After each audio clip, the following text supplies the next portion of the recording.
Welcome to our first episode today. I want to introduce you someone who I really know, but I want that he introduce himself. He calls Sam. Sam, welcome to our program. Thank you. Thank you for inviting me. It is my pleasure to be here. I am Samir Kohli. I am a retired officer from the Indian Navy. I was a helicopter pilot there. And now I'm living in Ecuador for the last 14 years. I did my master's degree in complex systems. And then I did my PhD in aviation safety. So, Sam, I know that you are the author from the book Hacking the Obesity Code. Please, why is this name? Tell me a little bit about the book. Thank you, Madam. I'm very happy to be here because this topic changed my life. Hacking is a word which we normally hear when we talk about computers and databases. But in the context of health, hacking means understanding your body and adjusting things around you, adjusting your environment to suit the way your body and your hormones work. So hacking in context of in context of health. So hacking in context of health does not refer to stealing anything, but refers to making changes that go along with the needs of your own body. So, we're going to start here because this is not just a theory, you live it. Yes, everything started when I was a child, maybe around 10, 12 years of age, when my father received a diagnosis of diabetes. Now, in that age, there was no internet and information available was limited to a few books we could find in the local library and whatever the doctors told us.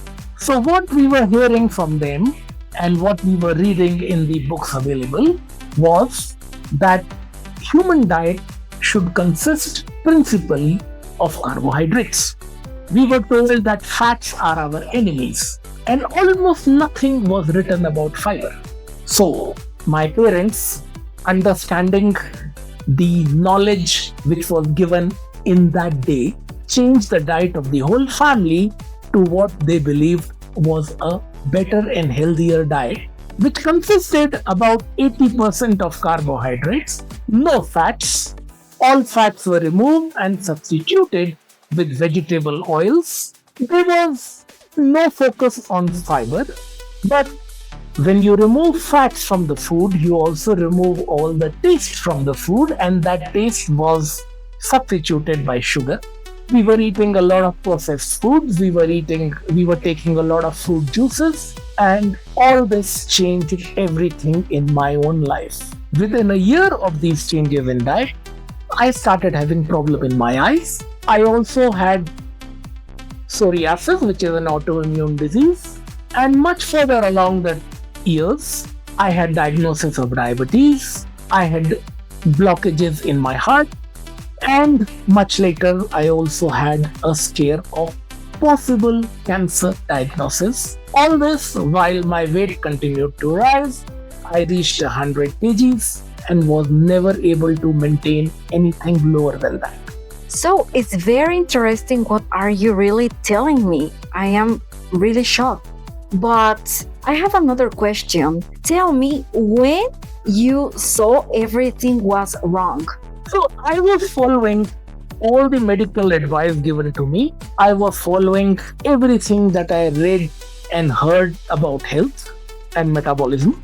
But my health kept getting worse. My weight kept increasing. I was occasionally able to reduce maybe 3, 4, 5 kilos of weight, but that always came back, and it came back with a penalty. So I would lose 5 kgs and gain 10 kgs. Ultimately, my weight reached 100 kgs, and I had diagnosis of various diseases, as I mentioned.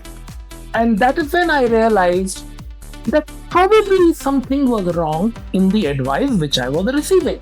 So when I understood how metabolism and hormones work, I was then able to apply it to my life, and I lost 30 kgs of weight in 1 year. and now I have 18 months keeping it down. Wow, that's very important because many people lose weight but gain it all back. Exactly. The real transformation is not in losing the weight, but in understanding why we gain it in the first place. So, I'm hearing you and everything is okay, but I hear always this word, insulin. So, can you please tell us what is insulin? What is the meaning or what do you think it is about your book?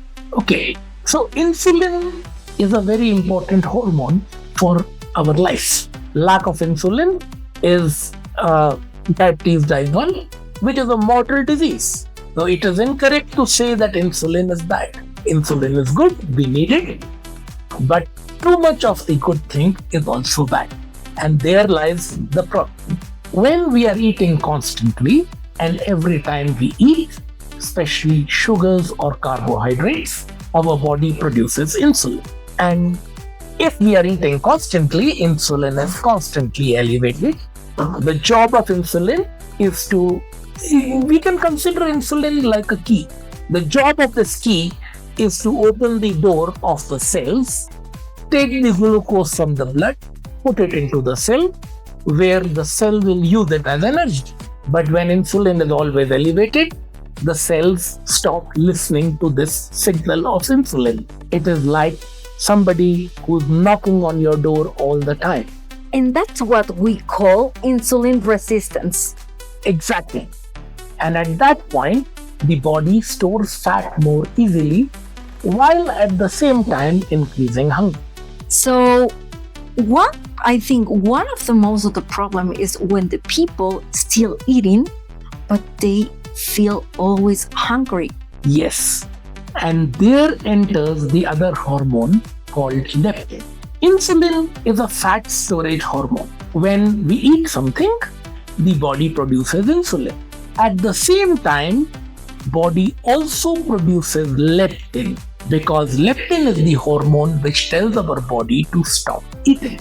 But when insulin is elevated all the time, so is leptin elevated all the time. And when somebody becomes resistant to insulin, they also become resistant to leptin, and the signal of satiety, that is signal of fullness to stop eating, stops working, and thereby is the constant hunger and inability to stop eating. That explains why so many people say, I just ate, but I'm still hungry. Absolutely. It is almost never a problem of willpower. The problem is hormonal. It is not lack of willpower. It is an hormonal issue. So basically, the body stopped to listen orders. Yes. When somebody is trying to lose weight, the body is saying, let us use the already stored fat for energy. But insulin says, no, we need to store the fat. So the people cannot lose weight as long as insulin is elevated, because insulin prevents us from accessing the fat which was stored in our body.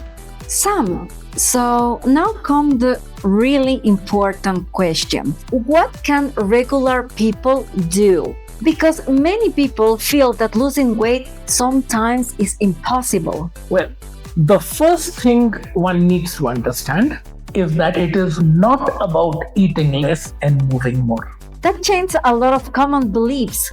Yes, because it is not only about calories. It is about what you eat, when you eat, and what your hormones do with it. And this brings us to intermittent fasting, a concept many people hear about but are really afraid of. Exactly. What I want to make clear here is intermittent fasting is not about starving yourself. It is not a diet. It is a strategy of hours. It is giving your body the time to rest and to reduce the level of hormone insulin. For example, if you finish your dinner by 7 p.m. and have your breakfast at 7 a.m., you already have 12 hours of fasting. and that itself will be very helpful. So many people could start today without doing anything extreme. Exactly. What needs to be done is to be done slowly, listening to your body, never making any change suddenly, because slow and steady will win you the race. All right, quick answers. Give me 3 things people should avoid. Well, sugary drinks, ultra processed foods, and constant snacking all the day. Now, 3 things that help. Water, whole foods, and respecting the meal timings. So, dear Sam, after publishing your book and give conference, what surprised you the most? Well, what surprised me the most was the number of people who came to me and said, for the first time in my life, I understand what's happening to my body. Wow, this is a very good question. What happened to my body?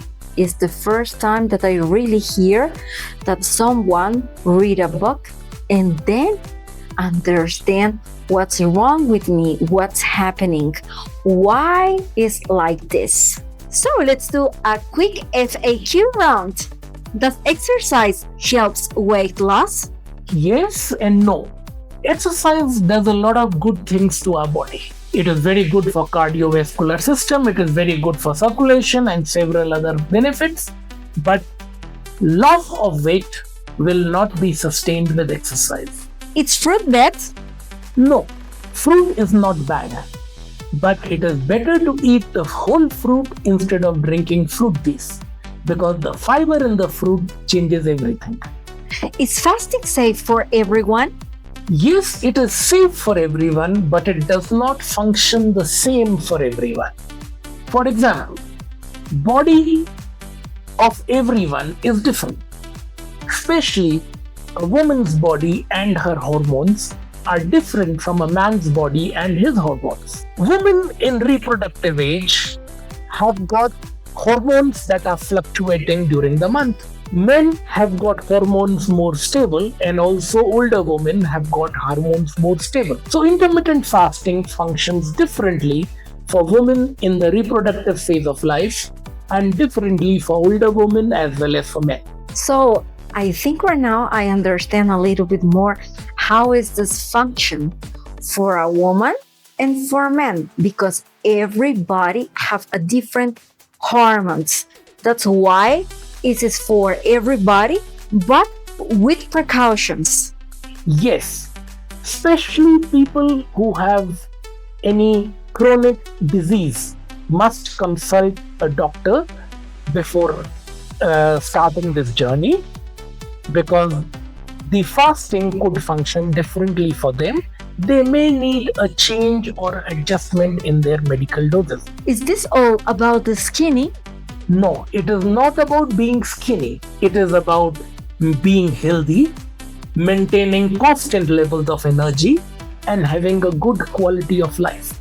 So, dear Sam, I want to end with something very important. Many people feel guilt or shame about their weight. What would you say to them? Well, the first message is, it is not about lack of will. It is hormonal. Once you understand how your body works, everything changes.